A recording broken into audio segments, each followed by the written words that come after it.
নমস্কার বন্ধুরা, বিশ্বাস ও ভক্তি চ্যানেলে আপনাদের সকলকে স্বাগত জানাই। আশা করি ঈশ্বরের কৃপায় আপনারা প্রত্যেকে ভীষণ ভালো আছেন। নীল ষষ্ঠী ব্রতর সম্পূর্ণ ফল পেতে অবশ্যই শ্রবণ করতে হবে ব্রত কথা।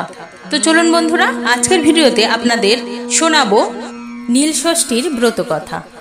এক বামুন আর বামনির কোনো ছেলেপুলে হয়ে বাঁচত না।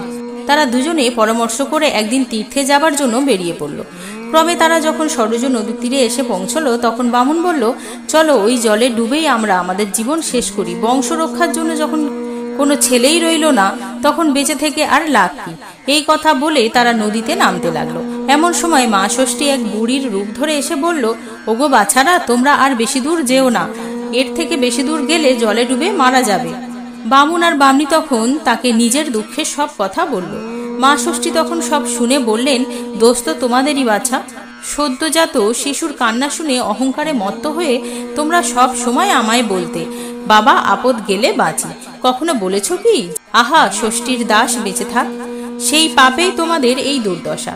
বামনি তখন বুড়ির পায়ে ধরে বলল, কে তুমি মা, বলো। বুড়ি বললেন, আমিই মা ষষ্ঠী। শোন, এই চৈত্র মাসে সন্ন্যাস করবি আর শিব পুজো করবি।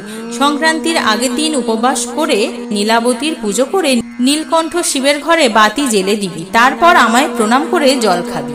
একে বলে নীল ষষ্ঠী। দেবী এই কথা বলে অদৃশ্য হয়ে গেলেন।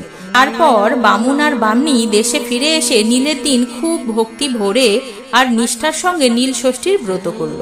এরপর কিছুদিন পরে মা ষষ্ঠীর দয়ায় বামনির একটি সুন্দর ছেলে হলো। মা ষষ্ঠীর কথা মতো তার আর কোনো অনিষ্ট হলো না। বামনির ব্রতের মাহাত্ম্য দেখে দেশে দেশে সবাই এই ব্রত পালন করতে আরম্ভ করল। ব্রতের ফল, ছেলে মেয়ের মায়েরা এই ব্রত পালন করলে সন্তানদের অমঙ্গল কোনোদিনই হয় না। বন্ধুরা, আজকের ভিডিওতে এই ছিল নীল ষষ্ঠী ব্রত কথা, অর্থাৎ নীল ষষ্ঠী ব্রতের মাহাত্ম্য।